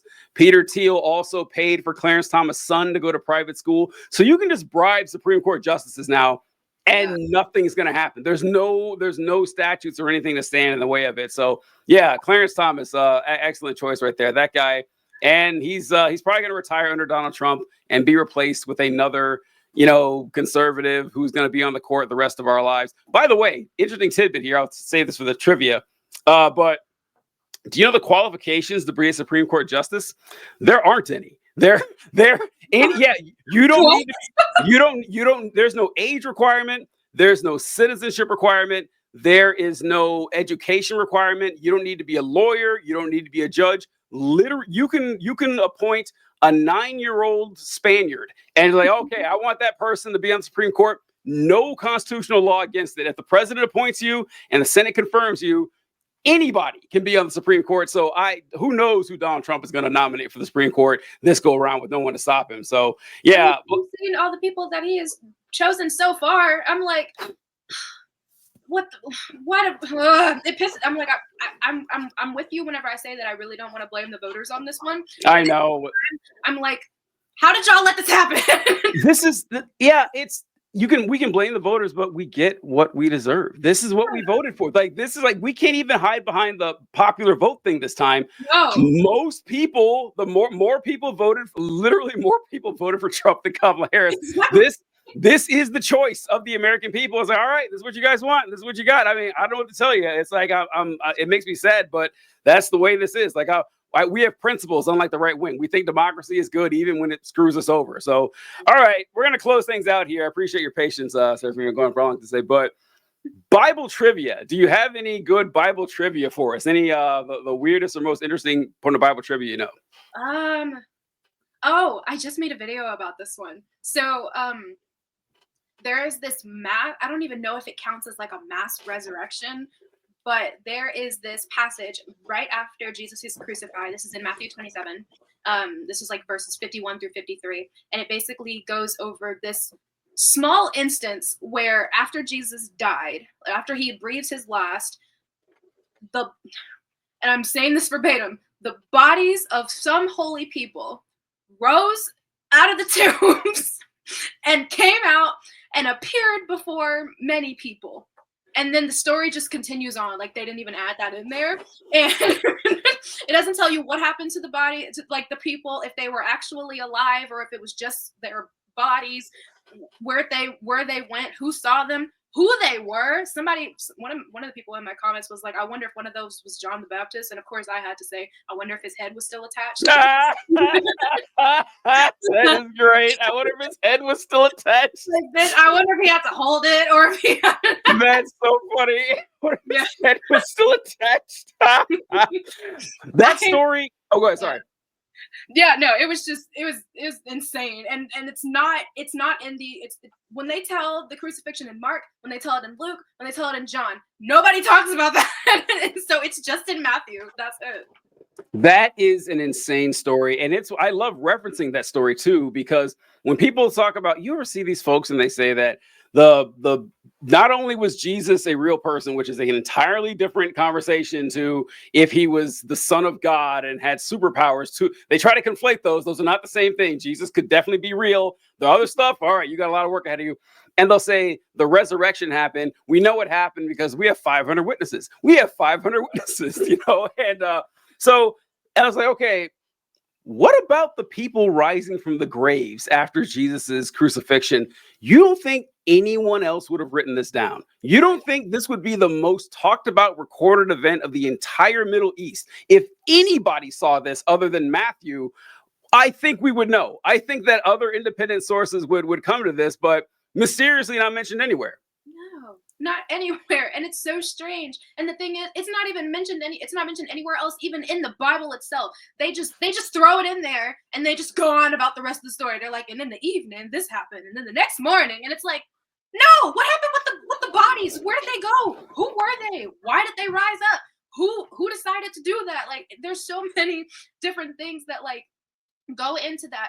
And another thing that from what you just said, I think it's really funny when people are like, oh, but Jesus, he was divine because he resurrected. And it's Oh, like, I was right about to go there. Go Yes, for it. yes. They're like, oh, he's so divine because he resurrected. And it's like, apparently everybody was coming back to life. Apparently they were just raising people back up from the dead all the time. And then they say, oh, well, it was because of his death and his sacrifice. And it's like other people were executed the exact same way that he was. What's the difference? Yeah, it seems, honestly, if you're going to reference Jesus' resurrection as proof that he's the Son of God, you've got a lot of work ahead of you, because I've read the Bible and it appears that resurrection was a bit of a banality at the time. It seemed not all that interesting. Judas resurrected. Was he the Son of God? He didn't say. He had nothing to say about it. He was like, "Oh yeah, I'm back now." Not anything about where he'd been for all this time, what his secrets of the afterlife were. Nothing at all. There's another resurrection story in Elijah when. Yep. Oh, go for it. Yeah. Oh, okay. I was just gonna. I thought it was interesting because people like to say like, oh, but Jesus, he was so divine and he ascended into heaven, and I'm like, well, shit, Elijah ascended into heaven way before then, and I'm like, there was a witness and everything. Like, he ascended into heaven, and this is kind of off topic a bit, but the thing that I never really understood was when they say they ascend into heaven, I'm like, where do the bodies go? Because it's not like they're leaving their body and their spirit just goes up, because the way that the stories describe it is they're like, and they just completely disappear. They're just gone. And so my thought has always been, if they're ascending into heaven, is their physical body in heaven? Does it get away? Does it what happened?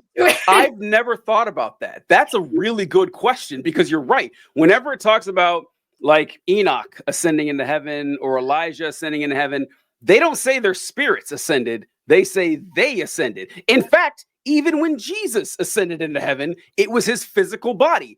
And yeah, did their bodies burn in the atmosphere? Well, was that it? Was it they just, because it never? That's a fucking good question. I can't believe I never thought about that, because wow, I'm kind of embarrassed. That's a very good question, and they never bring that up. And he also Elijah, he raised someone from the dead himself. There was a story of the child who dies, and I'm not kidding you, people. Like, the child is dead, his body is stretched out on the ground. Elijah lays on top of him, or was that Isaiah? I can't remember. I got confused, but they lay on top of his body, like presses his mouth against the child's mouth and his nose against the child's nose, and like lays on top of him, and that's how he resurrects him from the dead. Just lies spread eagle over this person right here, and it's like, that is a weird fucking resurrection. That's a weird one, but yeah, I don't know. I wouldn't even wake up to that. I feel like if I woke up to that, I'd be like, bro, get off me. What is this? Let me see if I can find that passage or whatever. It's Elisha. It was Elisha. Okay. 2 Kings 3:4. Let's see if I can pull this bad boy up here. That was let's see, 2 Kings 3. Hi, Wolfie. My cat's loud. He's like, all right, let's see. 3:4. Shit, can't find it. But it says that when the dead man came in contact with Elijah, came to the brothers. Man, I feel embarrassed. I can't find this anywhere. But he raised the son of Zarephath or whatever, and he lays on top of him, and mouth to mouth, and breathes into the child's mouth, and the child comes to life, raising the widow's son. Yeah, it was 1 Kings. That's what it came from here. I'll pull it up, see if I can share this with the good folks here. That's a new one. I'm gonna have to cover that. Yeah, so talk about that. All right, Elijah raises the widow's son. After this, the son of the woman, the mistress of the house, became ill, and his illness was so severe that there was no breath in him. And she said to Elijah, "What have you against me, O man of God? You have come to me to beg my sin to remembrance and to cause the death of my son." And he said to her, "Give me your son." Not something you ever want to hear. No. And he took him from her arms and carried him into the upper chamber where he lodged and laid him on his own bed. And he cried to the Lord, "O Lord my God, have you brought calamity even upon the widow with whom I sojourned by killing her son?" Then he stretched himself upon the child 3 times and cried to the Lord, "O Lord my God, let this child's life come into him again." The Lord listened to Elijah, and the life of the child came into him again. And Elijah, oh, wait. Fuck it. I'll find the other one. That's actually the same one I talked about before, but now I feel embarrassed. I'll find it and send it to you, but it's No, pretty 'cause I good. didn't even know about that one. That one's insane. Yeah, stretching this up. But there's another part where it goes into more detail about how he stretched himself on the child. Like he lined his face up with the child's face and everything and brought the child back to life. I'll find that and send it to you. But all right, I have kept you almost 2 hours, like longer than I planned. I was an hour and a half, but I appreciate that. Can you tell the good folks where they can find your content? Yes. So I am at the Devil's Daughter 162 on TikTok. You can find me also at Serafina Simone on Blue Sky. I'm on that now. Sometimes I say stuff, not always, but sometimes I say stuff. I also have a YouTube channel, which is under the same name, The Devil's Daughter 162.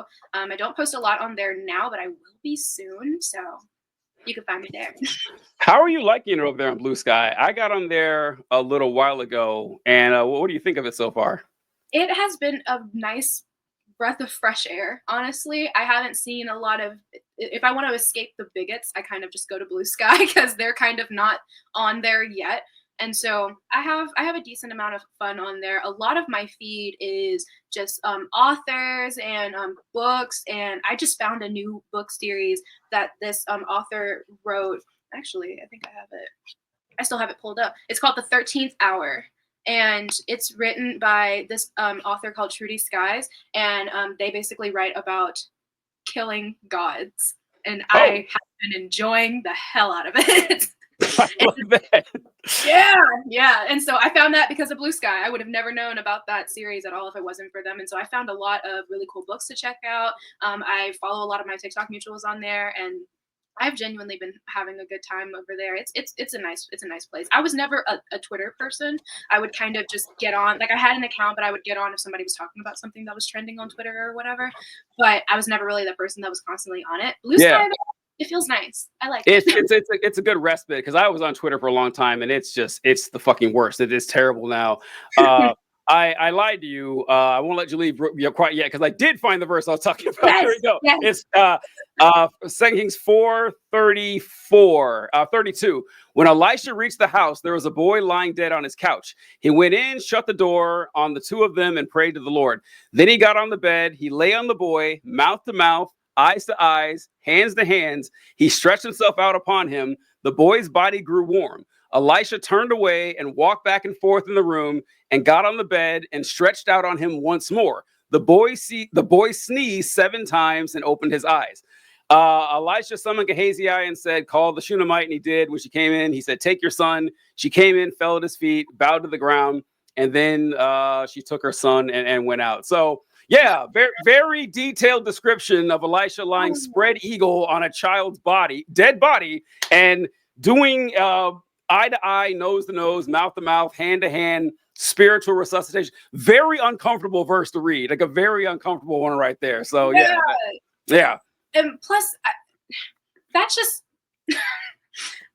Is What are we supposed to learn from that? Is that not witchcraft? I'm so sorry.